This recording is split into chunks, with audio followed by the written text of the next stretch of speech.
Alright, hey everyone, Noah Walker here with my video series Accumulated Knowledge, playing for Team Cardhoarder. We just played some matches against Storm with Grixis Delver, and I just wanted to talk about what happened in the matches a little. Going in, I was pretty, I wouldn't say confident, because I was playing against a really good Storm player. Storm's a pretty close matchup, but I would say that I had faith in Grixis' ability in that matchup. Generally playing Grixis every single round of a tournament, I want to get paired against a combo deck, just because counter magic plus discard spells plus early pressure is what seems to be one of the easiest ways to fight against combo decks in Legacy. Um, the matches didn't go so well. I think I went 1-2 in the matches. There were a couple really pivotal turns in some of the matches. In the first match, he cast an Empty the Warrens, I think it was. No, it was a Cabal Ritual. But he I knew that he was going to be going off and cast Past in Flames. So I knew that he was going to play Cabal Ritual, play another ritual, play Infernal Tutor, and then play Past in Flames. And I had a daze in my hand. And I chose not to daze it when I could have made him crack his fetch and use it. And use the land that he was getting. Which I should have definitely done, looking back on that. Because then he wouldn't have been able to cast the Past in Flames.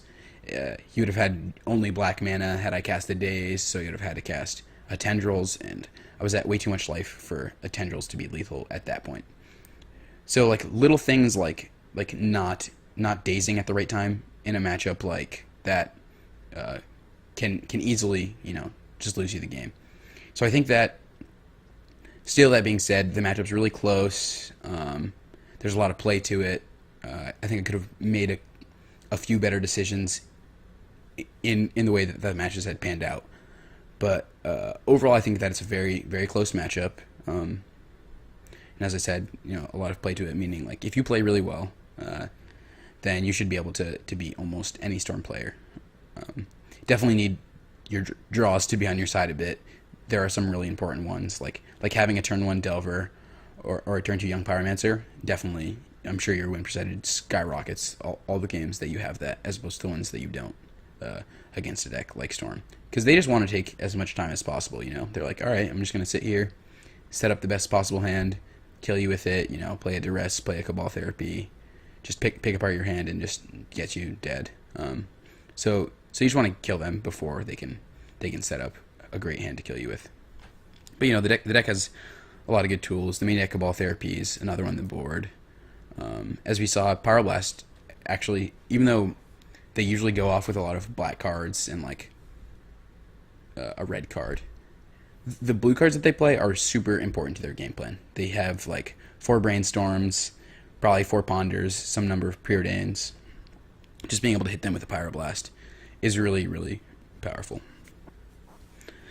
So yeah, was definitely fun to play against Storm, especially against a good Storm player.